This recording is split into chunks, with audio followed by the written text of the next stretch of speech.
chapter is related to the all the biochemical activity and the biochemical processes take place inside the cells. As we know that all living organisms are made up of cells, as we have studied into the chapter number 8. But look what happened. If these all are made up of the cell, cell is the basic unit of the life, then what happened? If they all have the cell and inside the cell they all have the same organelles, as for example mitochondria, ribosomes, endoplasmic reticulum, Golgi body, and ribosome, lysosomes, and other all. So what happened? There should be something. What is there? So inside that biochemical reactions take place. These biochemical reactions are there the anabolic and metabolic. Means anabolic and catabolic. Together they are known as the metabolic. So look, in this metabolic reaction there are some reactant and they produce some product. When we think about these reactions and the product in those biochemical processes, what happen? We come to know that these all the reactant and most of the product, and we can say in short, all the biochemical reactions are the more or less same in all the organisms. If it is more or less same, then what happen? To understand the living one, we have we had understand the cell, any structure. Now we are going to understand the biochemical reactions, because all have the same. To have the clear understanding of this biochemical reaction, we should have clear understanding of the biomolecules. Hence, we have the chapter, that name of the chapter is a biomolecule. So look, open the page number 142. The page number 142. Our biomolecules in living organism, most of all the living organisms, biomolecules. Look, there is a wide diversity in living organisms in our biosphere. Now a question that arises in our minds is, are all our living organisms made up of the same chemicals? All are made up of the same chemicals? More or answer is same. Yes. That is the elements and compounds. Chemicals. What are the chemicals? Elements and compounds. You have learned in chemistry how elemental analysis is performed.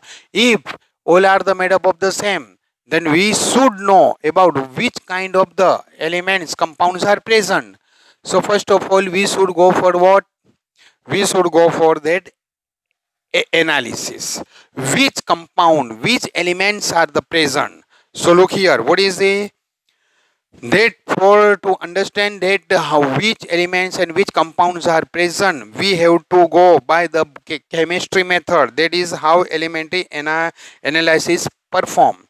If we perform such an analysis on plant tissue or animal tissue or microbial pest, microbes, amoeba or the paramecium or the those bacteria, etc., we obtain list of elements like the carbon, hydrogen, oxygen and several others and their respective content per unit mass of the living organism. Highlight करो, बोलो हम जब उसको analysis करेंगे तो what we will obtain? We obtain a list of elements like carbon, hydrogen, means here from we obtain a list of elements like carbon, hydrogen, oxygen and several others and their respective content per unit mass of living tissue. Unit mass के 10 ग्राम और 100 ग्राम, ऐसा कोई भी एक unit mass में उसका कितना percentage, कितना अमाउंट प्रेजेंट है. So look, when we go for that process which is we have learned in the what we say, we have learned in living organism. So in living organism we find that we have the carbon, hydrogen, oxygen. What we have? Carbon, hydrogen and oxygen and other. living tissue in the same analysis we perform in the piece of the earth crust as an example non living matter. बोलो living में ये अपने मिलता है, तो बोलो non living में जब हम इसको स्टडी करेंगे, so what we get here also we receive carbon hydrogen oxygen. बोलो नॉन लिविंग में भी क्या आपने मिलता है, carbon hydrogen and oxygen and other. If these in living and non-living, all the carbon, hydrogen and oxygens are the same. Then the question arises, if both are the same, then what is the difference between them?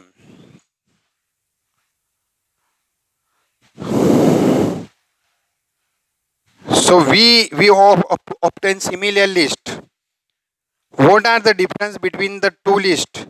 In absolute term no such differences could be made. बोलो absolute terms में तो कुछ भी नहीं, यहाँ भी carbon hydrogen oxygen है, यहाँ भी carbon hydrogen oxygen and other है, यहाँ भी फॉस्फेट है, यहाँ भी फॉस्फेट है, क्रस्ट में भी सल्फेट है, तो यहाँ भी लिविंग में भी सल्फेट है. But no such differences could be made out. All the elements present in a sample of earth crust are also present in the sample of living tissue. However, a closer examination, very mind closer examination, reveals that the relative abundance of the carbon and hydrogen with respect to other elements in higher in any living organism. बोलो living organism में क्या आएगा, carbon and hydrogen content is much more than that of the other element when we compare this with the what non living. But बोलो living में non living में भी carbon hydrogen are more than other, but percentage amount is not such high has what we get in the living. Living में हमको जितना मिलता है उससे नहीं करते, नॉन लिविंग में कार्बन हाइड्रोजन का कंटेंट इतना ज्यादा नहीं होता जितना लिविंग में होता है. In any living that in earth crust. अब इतना जो हमको डिफरेंस और ये अपने पता चल गया, तो बोलो this is also difference between living and non living. अब बोलो ये जो डिफरेंस पता चला, तो बोलो इसमें क्या होगा, how to analyse chemical composition. अब हमको पता तो चलना चाहिए ना कि वो केमिकल कंपोजिशन क्या है. तो that is the topic 9.1 chapter number 9 का first topic, that is called as 9.1.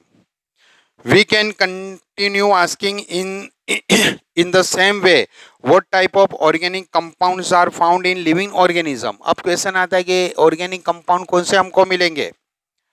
How does one go about finding the answer? To get an answer one has to perform chemical analysis. बोलो इसके लिए हमको क्या करना पड़ेगा, केमिकल एनालिसिस.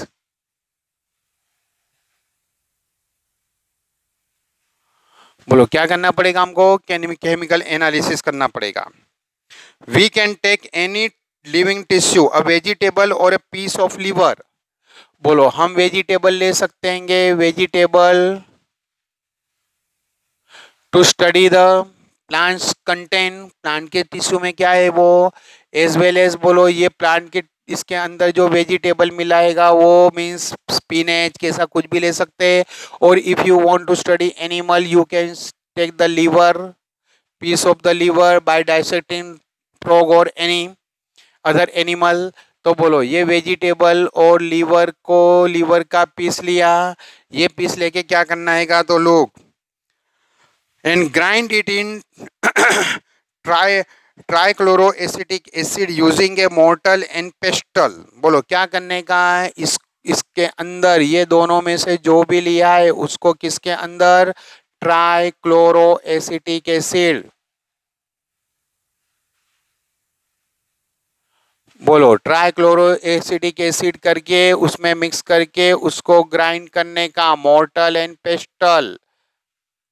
अब ये मोर्टर एंड पेस्टल पता होना चाहिए. क्या घर पे मम्मी पहले के टाइम में वो जो सब ग्राइंडिंग करती थी उसके जो इंस्ट्रूमेंट स्टोन के बने होते हैं, that mortar and pestle. But nowadays you can directly use mixer grinder, उसमें भी डाल के तुम उसको कर सकते हो. We obtain a thick slurry. बोलो ये अपने करने के बाद में, ये ग्राइंड करने के बाद में हमको जो मिलेगा वो थिक मिलेगा, उसको हम कहेंगे slurry. We obtain a thick slurry. If we were to strain this through a cheesecloth or a cotton, बोलो ये जो स्लरी मिली है, ये जो स्लरी मिली है, इसको काय में से, तो ऐसा बोलो एक थीसल फनेल लेने की, नीचे एक बीकर रखने का, ये जो थीसल फनेल है, ये थीसल फनेल के अंदर एक स्पेशल ऐसा क्लॉथ आता हैगा, दैट वो क्लॉथ रखने का, दैट क्लॉथ मीन्स चीज क्लॉथ। ये चीज क्लॉथ रख के ये जो स्लरी है वो इसके इसके अंदर पोर करने की। As you pour this slurry inside this cheese cloth, you will get from here some acid soluble, क्योंकि एसिड था वो एसिड उसमें से पास होके नीचे आ जाएगा। जब एसिड नीचे पास होके आ जाएगा तो उसमें एसिड में जो भी सोल्यूबल था वो सब कंटेंट आ जाएंगे, और जो एसिड में सोल्यूबल नहीं था वो वहीं रह जाएगा। So look here, using the चीज क्लॉथ और कॉटन, हाईलाइट करो चीज क्लॉथ, कॉटन, ट्राइक्लोरोएसिडिक एसिड, चीज क्लॉथ एंड कॉटन।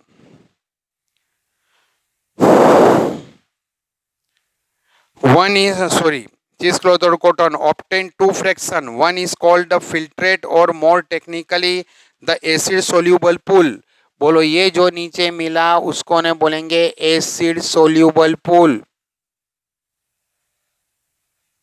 और it is also known as a filtrate.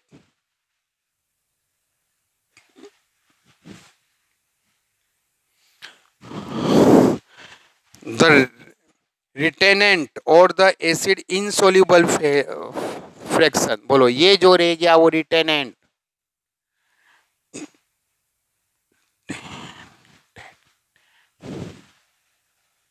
Acid insoluble.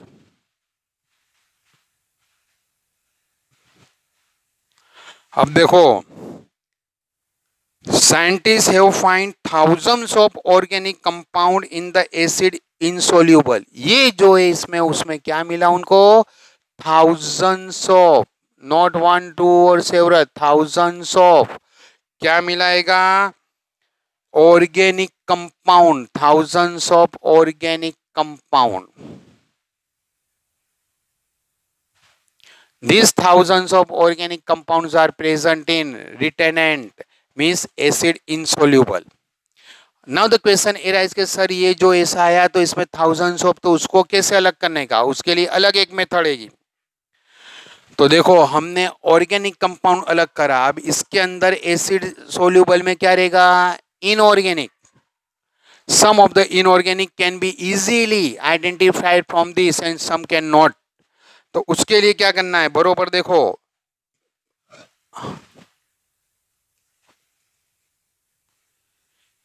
in higher classes you will learn about how to analyze the living tissue sample and identify particular organic matter compound। ये organic compound कैसे identify करना वो higher classes में आएगा। It will suffice to say here that one extracts the compound, यानी यहाँ पे इतना इनफ है कि तुम ऐसे एक्सट्रैक्ट कर सकते हो, अलग कर सकते हो। Then the subject the extract of various separation techniques will one has to separate the compound from all other compounds। फिर वो दूसरा सब्जेक्ट हो गया कि उसको कैसे निकालना, वो केमिस्ट्री का टॉपिक हो गया। And you will study it in, वो पर्टिकुलर केमिस्ट्री में भी तुम स्टडी करोगे, इन बायोकेमिस्ट्री में भी करोगे। In other words one isolate and purifiers a compound, यानी ऐसे आप प्योरीफाई भी कर सकते हो उसके अंदर के, आइसोलेट कर सकते हो, प्योरीफाई कर सकते हो अंदर के कंपाउंड को। Analytical technique when applied to the compound given us an idea of the molecular formula and the probable structure of the compound। और बोलो ये करने के बाद में बोलो उसके एनालिसिस से हमको उसको वो जो कंपाउंड है उसका क्या आपने मिलता है, मोलिक्यूलर वेट भी मिलता हैगा। उसमें मोलिकुलर उसका वेट कितना आएगा, तो बोलो analytical compound give the molecular formula and the probable structure. Molecular weight उन्होंने दिया नहीं है, पहले हम उसका मोलिकुलर वेट फाइंड करते हैं, उस पे से फिर we will come to that the molecular formula and as well as molecular structure. हमको उसकी मोलिकुलर फॉर्मूला भी पता चलती है, मोलिकुलर स्ट्रक्चर भी पता चलता है। अभी हम देखेंगे एक मोलिकुलर स्ट्रक्चर कैसे आता है वो। Analytical techniques we apply the compound given and give the idea of the molecular formula and the probable structure of the compound. Highlight करो molecular formula and probable structure of the compound. All the carbon compounds that we get from living tissues can be called biomolecules. Highlight करो what are biomolecules. You will ask the question, define the biomolecules. So look, in such a method from here whatever you get all the carbon compounds, तो बोलो यहाँ से तुमको ये सब मिला, ये जो मिला है उसमें all carbon compound means all carbon containing compounds are known as the, क्या बोलेंगे, biomolecules. All the carbon compound that give in living companies are called the biomolecules. Highlight किया इसको. However, living organism that also got the inorganic elements and compounds in them. How do we know this? अब question आता है कि inorganic कैसे find करना. तो सम तो थोड़े बहुत इसमें मिल जाएंगे बट इतने इजीली नहीं मिलतेंगे. So to find out the inorganic, तो यहाँ से टिक करो, ऐसा कुछ टिक कर दो, यहाँ से क्वेश्चन आता है how to find out inorganic compounds from the living organism. तो उसका जो टेक्निक है वो अलग है. ये यहाँ से उसका डिस्क्रिप्शन स्टार्ट होता है. अभी तक था वो किसका था पूरा डिस्क्रिप्शन, ऑर्गेनिक कंपाउंड कैसे हमने आइडेंटिफाई करा. समझ में आया. अगर जो आपको कंफ्यूजन आता है तो क्या करने का, यहाँ पे पोस्ट करने का. चलो वो तो मैं एंड में तुमको करता हूँ, बीच में डिस्टर्ब नहीं करता. नहीं फिर यानी एंड में जाके फिर कंफ्यूज होते हैं लोग. एवरी टाइम क्या करोगे तुम, जब भी ये स्टडी करोगे तो पहले क्या करोगे, 10 मिनट्स जितना हुआ तो क्या करो, स्टॉप करो, वंस अगेन पहले से स्टार्ट करो. पहले से स्टार्ट करो, बरोबर देखते जाओ बुक और उसके साथ. अब 15 मिनट जितना हुआ उसको पोस्ट करो, पहले से स्टार्ट करो. 20 मिनट जितना हुआ तो उसको पोस्ट करो, पहले से स्टार्ट करो. 25 मिनट जितना हुआ पोस्ट करो, पहले से स्टार्ट करो. ऐसा करते जाओगे तो फिर ये वीडियो लेक्चर में यूट्यूब पे तुमको समझ में आएगा. So look here. However, living organisms have also get inorganic elements and compound in them. How do we come to know this? A slightly different but destructive experiments has been done. One weighs a small amount of living tissue, say leaf or the liver, and this is called weight.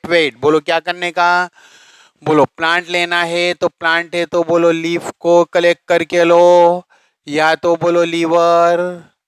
ये कुछ भी लेने के बाद में इसको ने क्या करने का, उसका वेट करने का. This weight is called weight. Weight करने से क्या होएगा, ये वेट करने से हमको पता चलेगा कि उसमें से दूसरे एलिमेंट्स दूसरा पार्ट रिमूव हुआ कि नहीं हुआ. इस ये जो वेट किया फिर उसको ने क्या करने का, उसको ड्राई करने का. For drying there is a special technique and instruments are there. तो बोलो क्या है. One weighs a small amount of living tissue and dry it. All the waters evaporates. बोलो जब ड्राई करेंगे तो बोलो ड्राई करने से क्या होता है, इसके अंदर जितना भी वाटर है वो वाटर क्या करेगा, इवोपरेट होके चला जाएगा. बोलो अब अपने क्या है, all the water evaporates, the remaining material gives dry weight. तो बोलो अब ये वाटर इवोपरेट हो गया तो जो मटेरियल रह गया वो मटेरियल का फिर से वेट करने का. That material weight is known as the dry weight. अब स्टूडेंट मेरे को भाई कितनी बार पूछते कि सर एक बार हमने वेट किया था उसको वेट किया बट देन आफ्टर हमने ड्राई किया तो फिर से उसको वेट करने की क्या ज़रूरत है.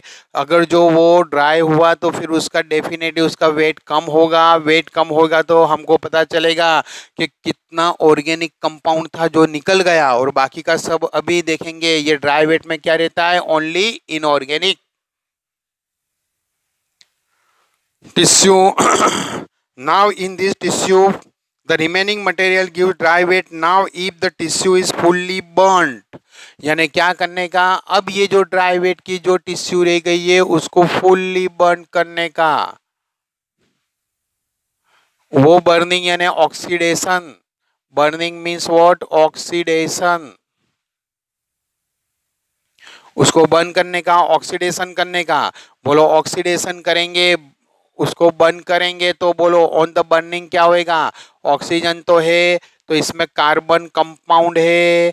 बोलो कार्बन कंपाउंड था क्योंकि हमने पूरा लीफ ने वो सब लिया था। एक ने स्टूडेंट आया था, सर हमने उसको फिल्टर कर लिया तो कार्बन कंपाउंड तो निकल गया ना। वो कार्बन कंपाउंड निकला था, वो नहीं, हमने फिर से नवा एक्सपेरिमेंट स्टार्ट करा इनऑर्गेनिक के लिए, तो उसमें ये कार्बन कंपाउंड रह गया। तो बोलो वो कार्बन कंपाउंड वाला ये जो ड्राई मटेरियल है उसमें कार्बन भी है, इनऑर्गेनिक भी है। तो हम कार्बन कंपाउंड मीन्स कार्बन भी है ना, हाइड्रोजन भी है। हमने उसको फुल्ली बर्न यानी ऑक्सीडेशन करा। तो कार्बन जब ऑक्सीडेशन ऑक्सीजन के साथ करेगा तो कार्बन डाइऑक्साइड फॉर्म में निकल जाएगा। हाइड्रोजन जब उसके साथ में ये ऑक्सीडेशन का रिएक्शन करेगा तो H2O से निकल जाएगा। Means we from here carbon dioxide and H2O will be removed. बोलो वो जो निकल गया तो ऑक्सीजन तो हमने वेट करा था, बट कार्बन डाइऑक्साइड गया यानी कार्बन गया। वाटर का इवोपरेट हुआ दूसरा, ये नहीं, दूसरा इसमें जो था वो गया यानी हाइड्रोजन गया। What does mean? Carbon compound निकल गया। So this oxidation means fully burn। तो बोलो फुल्ली बर्न करने से क्या निकल जाएगा? Carbon dioxide and H2O, carbon dioxide water vapour and removed what is remaining is called ash.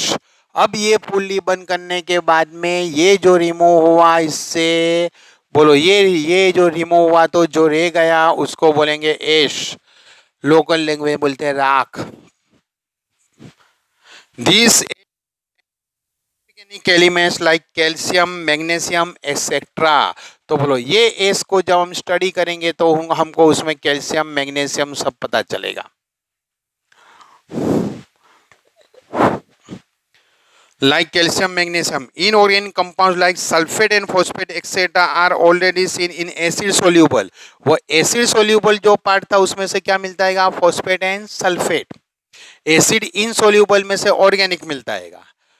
But inorganic को और अच्छे से बाकी के एलिमेंट को करने के लिए दूसरा भी एक्सपेरिमेंट करना पड़ता है। If you are asked that how to separate the sulphate and phosphate, तो आपको पहला एक्सपेरिमेंट ही करना क्या है। If you are asked that how to separate the organic, तो भी पहला करना है। बट ऐसा दिया है कि कैल्शियम मैग्नीशियम, तो आपको ये दूसरा एक्सपेरिमेंट करना है। But if you are not given any specific, तो क्या करना है? पहले से लेके दूसरा पूरा दोनों एक्सपेरिमेंट एक्सप्लेन करने हैं। This S contains inorganic elements like carbon, magnesium. Inorganic compounds like sulfate, phosphate, etc. are also seen in the acid soluble fraction. Therefore, elements analysis gives elementary composition of living tissue in the form of hydrogen, oxygen, chlorine, carbon, etc. While analysis highlight करो कौन से हमको है पता चलते हैं? बोलो कौन से? Hydrogen, oxygen, chlorine, carbon. While analysis for a compounds gives an idea of the kind of the organic and inorganic constitute present in the living tissue। बरोबर है? From a chemistry point of view, we can identify functional group like aldehyde, ketone, aromatic compounds। बोलो अब ये जो पूरा study करा inorganic organic जो भी, तो दो पॉइंट स्टडी के। केमिस्ट्री वाले उसको जो स्टडी करेंगे तो उसके केमिस्ट्री वाले उसको आइडेंटिफाई करेंगे लाइक द एल्डिहाइड के these are the aldehyde. Aldehyde means they have the CHO group. They identify as a ketone. Ketone means C double bond O उसमें है। Aromatic, smell, aroma, aromatic hydrocarbon.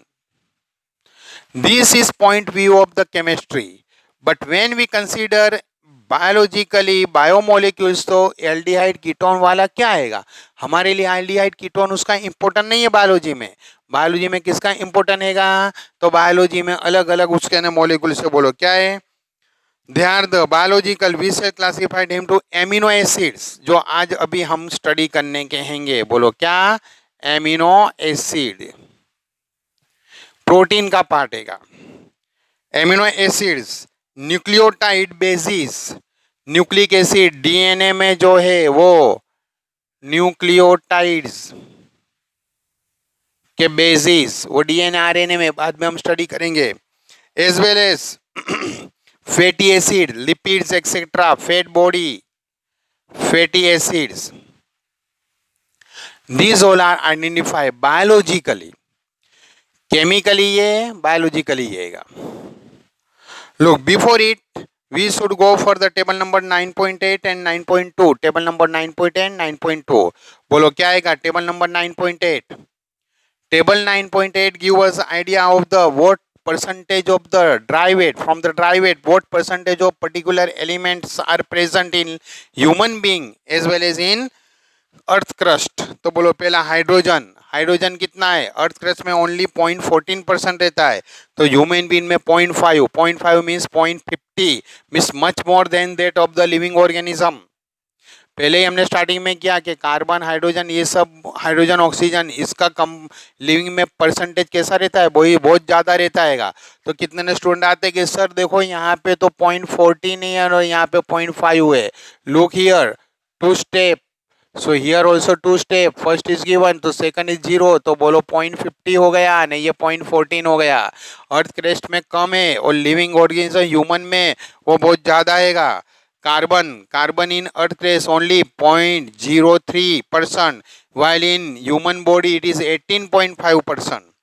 Oxygen in earth crust 46.6%, while in human body it is a 65%. Nitrogen is very little in earth crest. हाँ, air में बहुत ज़्यादा है but earth crust में it is a very little, while in human body it is a 3.3%. अब देखो यहाँ से ये फर्स्ट 4 हो गए, बाद में के लास्ट 5 इसका ने क्या आपने डिफरेंस है? चलो नाइट्रोजन के बाद में सल्फर अर्थ क्रेस्ट में 0.03%, तो ह्यूमन बॉडी में 0.3%. चलो ये अपने फर्स्ट हो गए. अब अपने देखना सोडियम, कैल्शियम, मैग्नीशियम, सिलिकॉन, उसका अब उल्टा आएगा. अर्थ क्रेस्ट में ज्यादा है, ह्यूमन बॉडी में कम है. Sodium earth crest 2.8%, while in human body only 0.2%. Calcium in earth crest 3.6%, human body only 1.5%. Magnesium 2.1% in earth crust, while in human body it is 0.1%.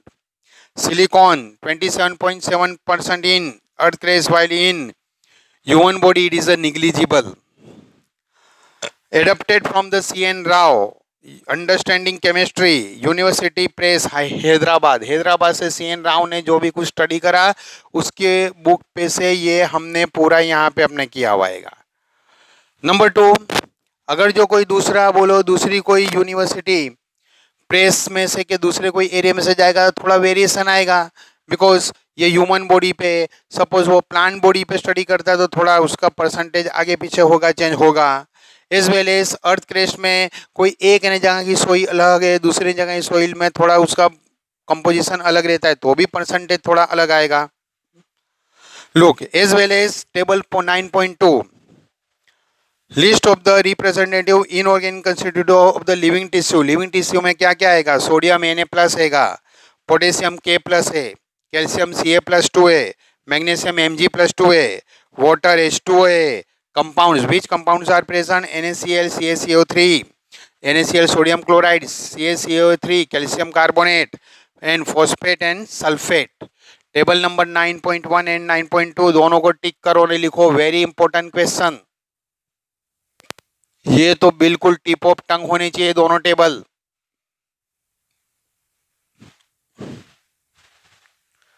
Now look, we have studied how to separate this. बोलो ये बीच में का ये जो आ गया इसमें से हमने देखा कि जो ऑर्गेनिक कंपाउंड मिलता है वो ऑर्गेनिक कंपाउंड में केमिकली उसको अलग बोलते हैं आइडियाइड, कीटोन, एरोमेटिक, बट बायोलॉजिकली वो एमिनो एसिड है ना, वो सब है. तो फर्स्ट ऑफ ऑल हम उसको स्टडी करेंगे एमिनो एसिड्स, और दूसरे बाद में अभी हम स्टडी कर देंगे. बोलो एमिनो एसिड, बरोबर समझना. These are the organic compounds. Amino acids, amino acid organic compound. Organic means they contain carbon, as we know that carbon is the 4 valency. Carbon की कितनी वैलेंसी हैगी? 4 वैलेंसी हैगी। बोलो कार्बन की कितनी वैलेंसी है? Carbon is the 4 valency. Carbon की 4 valency रहती है तो बोलो एक वे ऐसी एच एच एच एच हैगा। कार्बन की ये 4 वैलेंसी हैगी। अब इन्हें बोलो क्या होता हैगा? तो हियर एमिनो मीन्स एमोनिया। अभी हम एमोनिया में से एमिनो बनाएंगे। नाइट्रोजन, एमोनिया, नाइट्रोजन, नाइट्रोजन की कितनी वैलेंसी है? 3। तो hydrogen, 3 hydrogen are associated with it, NH3। चलो ऐसे ही कार्बोक्सिलिक एसिड, कार्बोक्सिलिक एसिड तो बोलो वो ऐसा आपने रहता है C double bond O, ONH। Carbon की 4, तो ये कार्बन जहां पे अटैच होएगा उसके साथ में 1, ये ऑक्सीजन के साथ में it's 2 valency satisfied.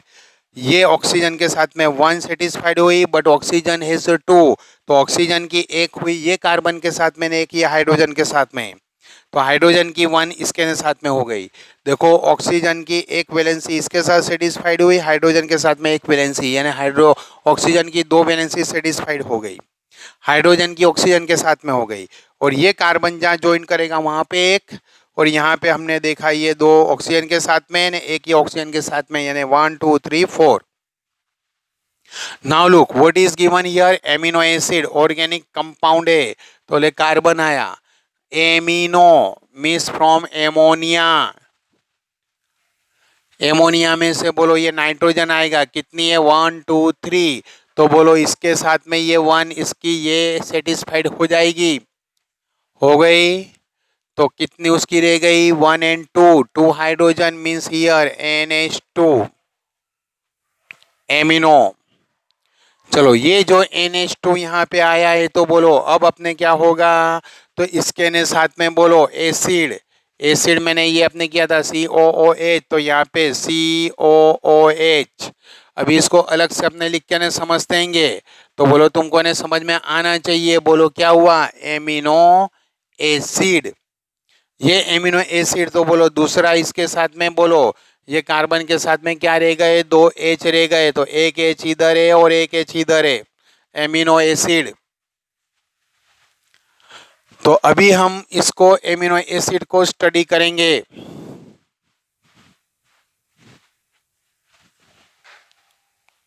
Amino acids are organic compound. बोलो एमिनो एसिड को हम स्टडी करते हैं तो बोलो amino acids. What are amino acids? Those are the organic compound.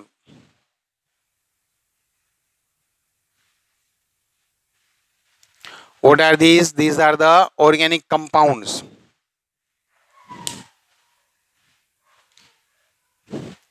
बोलो क्या आएंगे वो? organic compounds containing an amino group and acidic group is substitute on the carbon. That carbon is known as the alpha carbon. बोलो ये एक ही अपने carbon पे बोलो क्या आया? ये एक ही कार्बन पे एमिनो ग्रुप भी आया एंड कार्बोक्सिलिक एसिड ग्रुप भी आया। Means this carbon is known as the alpha carbon. So we can say that on is alpha carbon. It has the amino group and the carboxylic acid group.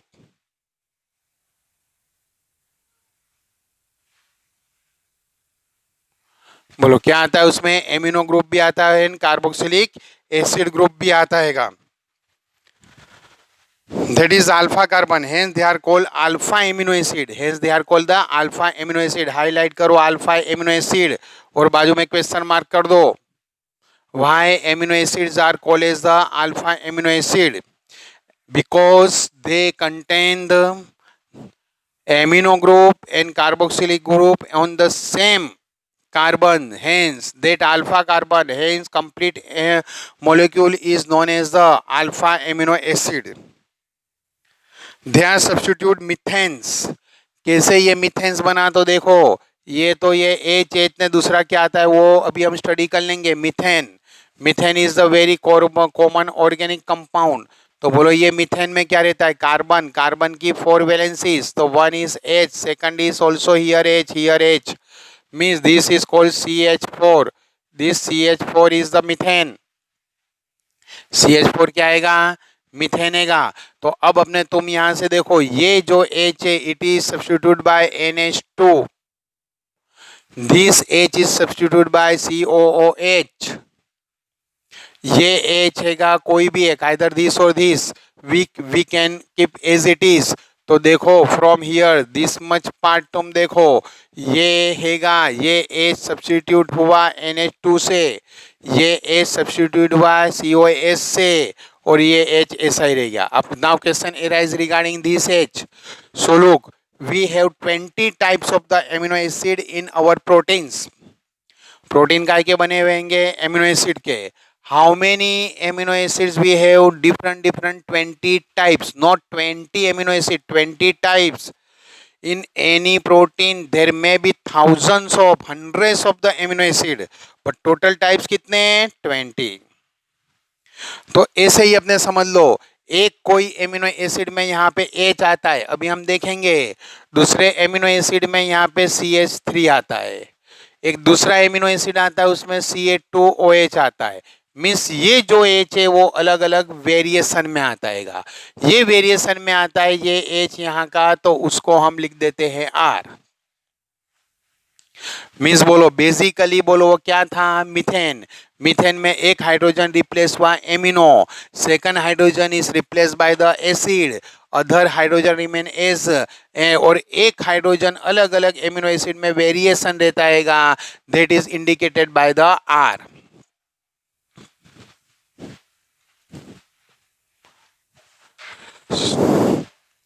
They are called alpha amino acid, they are substitute methanes. बोलो क्या है ये alpha amino acid and they are, अभी तो समझा था, बोलो क्या है वो, substitute methanes. They are the substitute methanes. There are 4 substitute groups occupying the 4 valency position। बोलो 4 कार्बन की 4 valency position, 4 valency position is occupied by 4 groups. बोलो कौन से ग्रुप ने वो ऑक्यूपाई करा है, बोलो क्या, these आर हाइड्रोजन, एक तो कॉमन सब में रहता है, बोलो कौन सा, हाइड्रोजन। चलो दूसरा बोलो कौन सा कॉमन आएगा, कार्बोक्सिल ग्रुप, कार्बोक्सिल ग्रुप। बोलो कार्बोक्सिल ग्रुप को कैसे हम लिखेंगे, COOH। चलो देन आफ्टर बोलो क्या रहेगा, एमिनो ग्रुप। अभी तो देखा था एमिनो ग्रुप से तो हमने स्टार्ट किया था, amino means NH2 an amino group and variable group. बोलो वेरिएबल ग्रुप, हमने क्या लिखा था, variable group, variable group means R।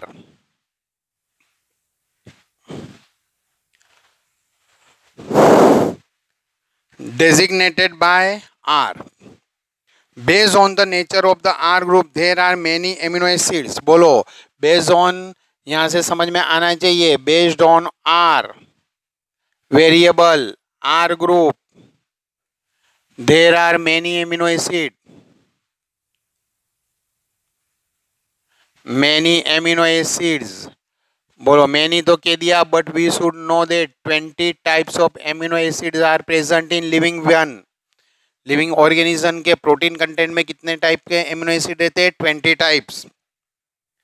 However those which occur in proteins are only of the 20 types. देखो लिखा है बुक में, हाईलाइट करो यहाँ पे, ये लास्ट 3 लाइन को हाईलाइट करो, लास्ट 3 लाइन को हाईलाइट करके बाजू में क्वेश्चन मार्क रख दो। This question is asked how different types of the amino acids are formed, so your answer should be from that, it is amino acids are substitute methanes, the 4 valency of the carbon, means carbon position valencies is occupied by 4 different group, hydrogen, carboxyl group, amino group and variable group are. Based on this variable group are, there are the many types of the amino acid, however in living organism protein constitute has the 20 types of the different amino acids। The R group this proteinaceous amino acids could be hydrogen. बोलो अब हम फिर से हम इसको ना यहाँ पे अपने स्टडी अपने करते बरोबर देखना कैसे। तो ये कार्बन, कार्बन की 4 वैलेंसी है, बरोबर ध्यान से समझना। This carbon is the 4 valency. तो बोलो हम अपने यहाँ से अभी हमने स्टार्ट करते, बरोबर समझना। Amino acid, amino NH2 acid COH, और यहाँ पे हम इसको लिखेंगे R और ये H को फिक्स करेंगे। बोलो फिर से, amino acid 4 valency amino acid, ये H नहीं है R। फिर से एक बार बोलो, once again, amino acid, amino acid, तो ये H and this is the R। Now look, this R group, if this R group is remain as a hydrogen, ये R की जगह पे हाइड्रोजन रहता हैगा, then it is called amino acid glycine। क्या कहेंगे इसको? Glycine. H is R means, बोलो मैं ऐसा आपने लिखूंगा, R की जगह पे कौन आ गया? H आ गया। चलो ऐसे ही अपने देखो यहाँ पे दिया है मिथाइल ग्रुप। मिथाइल ग्रुप यानी ये जो R है वो R की जगह पे मीथेन का मिथाइल CH4 का CH3। क्यों CH3? कार्बन की 4 वैलेंसी है, तो बोलो ये C को मैं यहाँ पे लाऊंगा तो 1 2 3 एंड 4 तो इसके साथ में ज्वाइंट होने में यूज हो गई, means 3 hydrogen. So 3 hydrogen 1 2 3, so here CH3। अगर जो ये अपने ये आया है तो इसको ने बोलेंगे एलेनिन। क्या कहेंगे? एलेनाइन। हाइड्रोक्सीमिथाइल, हाइड्रोक्सीमिथाइल तो देखो हाइड्रोक्सीमिथाइल मीन्स कार्बन, कार्बन के साथ में बोलो उसकी 4 है मीन्स HHH। तो देखो ये जो हाइड्रोजन वाली बॉन्ड है वो तो इसके साथ में यूज हो जाएगी, आर की हमने जगह पे रखना है नहीं इसके साथ में यहाँ पे। तो बोलो कार्बन के साथ में क्या आएगा? CH3। बट ये आज ये जो लास्ट H रहता है उसमें भी OH आ जाएगा, तो क्या बन जाएगा? CH2OH। तो बोलो ये R इज, बोलो यहाँ पे क्या आएगा? CH2OH, यानी क्या है? बोलो R का मीनिंग क्या हुआ यहाँ पे? Hydroxy methyl. यह हाइड्रोक्सी मिथाइल आया, दिस हाइड्रोक्सी मिथाइल। बोलो हाइड्रोक्सी मिथाइल से जो बनता है उसको नहीं कहेंगे सेरीन। बोलो क्या कहेंगे? Serine. There are 20 which are shown in figure. देखो सामे की ये 3 यहाँ पे ये फिगर में हैगा। नाउ लुक हियर, उन्होंने जो अपने चेंज कराएगा, बोलो कहाँ पे चेंज कराएगा? आर की पोजीशन ये नीचे जो चेंज करी है वही के वही हमने भी चेंज करके दी है। The chemical and physical properties of amino acids are essentially of the amino carboxyl and R functional group। अब बोलो इस पे से हमको समझ में आना चाहिए इसके केमिकल, फिजिकल, ये जो भी प्रॉपर्टीज रहती हैगी, इसकी जो भी पिक्युलरिटी रहती है वो काय पे बेस होती है? Amino acid and R. R कौन सा है वो? तो बोलो कौन से पे डिपेंड करता है? Amino functional group, carboxyl acid functional group and R functional group. Based on the number of the amino and carboxyl there are acidic. अब बोलो उसमें भी ये 3 के ऊपर डिपेंड करता है कि कौन सा फंक्शनल ग्रुप है, पर बेस्ड ऑन किसके बेस पे? Based on amino group, carboxyl group. बोलो carboxyl means acid, acid group का अमाउंट बढ़ जाएगा, उसके अंदर कुछ भी चेंजेस आ जाएंगे तो क्या होएगा? एसिडिक एमिनो एसिड बन जाएगा। एमिनो ग्रुप का कुछ भी इफेक्ट आएगी तो it turns into the basic, और दोनों के अंदर कुछ बैलेंस हो गया तो इट विल बी न्यूट्रल, और मे भी कुछ एरोमेटिक हाइड्रोकार्बन आ गया तो पूरा amino acid hydrocarbon aromatic hydrocarbon बन जाएगा। देखो the chemical and physical properties of the amino acids are essentially of the amino carboxyl and R functional group. Highlight करो, एमिनो एसिड की जो भी केमिकल एंड फंक्शनल जो भी कुछ है, केमिकल फिजिकल जो कुछ भी डिपेंड है किस पे हैगा, आर फंक्शनल ग्रुप पे हैगा। एस फॉर एसिडिक, एसिडिक का एग्जांपल क्या है, ग्लूटामिक एसिड, हाईलाइट करो एसिडिक ग्लूटामिक एसिड। और बाजू पे एक और एग्जांपल लिख दो, हमारी बुक में नहीं दिया है बट तुमको पता होना चाहिए, एस्पार्टिक एसिड। कहाँ पे लिखो, यहाँ पे, यहाँ पर लिखता हूँ aspartic acid, aspartic acid. Book में तो एसिडिक वाला दिया है glutamic acid, but there are one more you should be remember, that is the aspartic acid. Glutamic acid. चलो basic, lysine, basic amino acid का एग्जांपल कौन सा याद रखना है, लाइसिन। न्यूट्रल, न्यूट्रल में कौन सा याद रखना है, valine. Similarly there are the aromatic amino acid, aromatic के 3 एग्जांपल याद रखने, टायरोसिन, फिनाइलएलेनिन एंड ट्रिप्टोफैन। सबको हाईलाइट करो, एक एक को रुक रुक कर हाईलाइट करने का, ये वीडियो स्पीड में जाती है तो पॉज करने का, रुकने का, हाईलाइट करने का, that's all thing. A particular property of the amino acid is the ionizable nature of the NH2 and COH group। बोलो इसमें भी एक पर्टिकुलर प्रॉपर्टी कौन सी है, ये ionisable nature of the amino an carboxylic group. देखते हैं हम इसको ना क्या होता है ना कैसे होता है,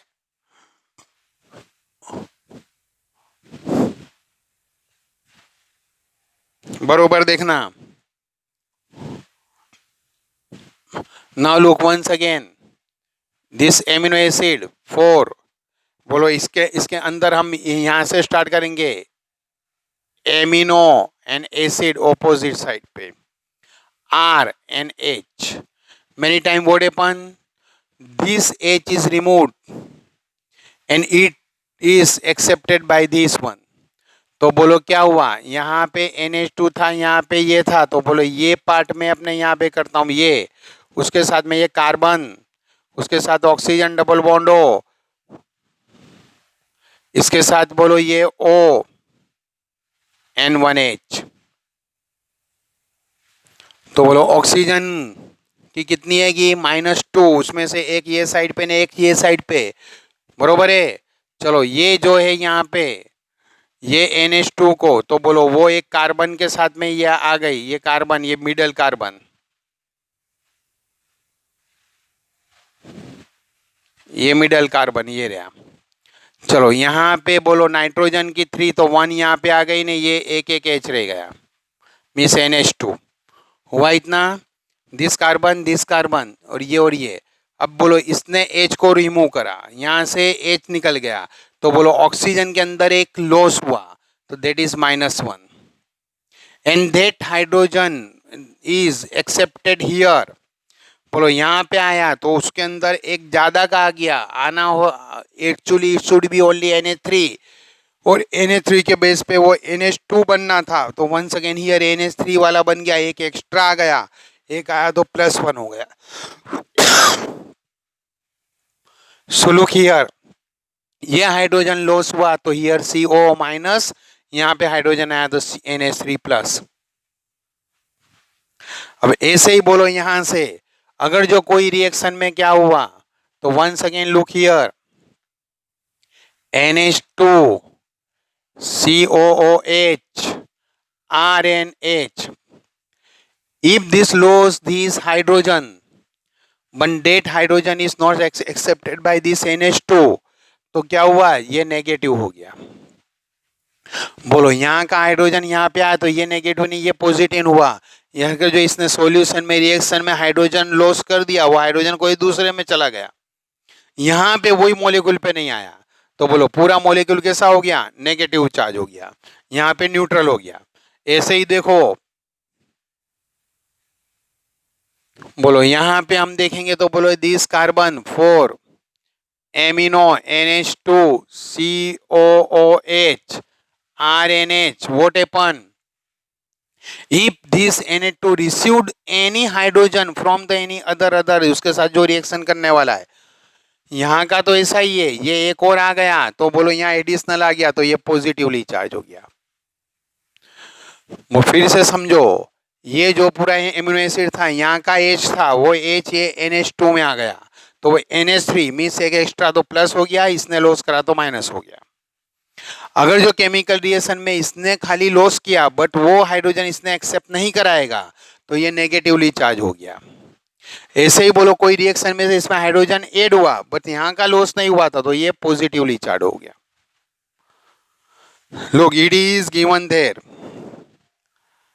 तो बोलो similarly there are the aromatic हो गया। अब particular property of the amino acids ionisable nature of NH2 and COH group. Ionisable, इसका भी आयोनाइजेशन हुआ इसका भी हुआ, दोनों को हुआ तो न्यूट्रल हो गया। ओनली इसका हुआ तो ये नेगेटिव हो गया, ओनली ये NH3 वाले का एक्सेप्ट होके हुआ तो वो NH3 प्लस हो गया। Hence in solution different pH the structure of amino acid change, अलग अलग pH भी चेंज हो जाते और स्ट्रक्चर भी चेंज हो जाते। So this is called the what the amino acid. तो हमने आज अपने क्या करा, अलग अलग उसमें से कैसे उसको ऑर्गेनिक इनऑर्गेनिक को प्योरीफाई करना, एनालिसिस करना। एनालिसिस करने के बाद में हमको जो मिलता है उसमें अलग अलग फॉर्म मिलते हैं। तो फर्स्ट ऑफ ऑल हमने किसका स्टडी करा, एमिनो एसिड का। नेक्स्ट टाइम दूसरे टाइप का करेंगे। Okay, best of luck.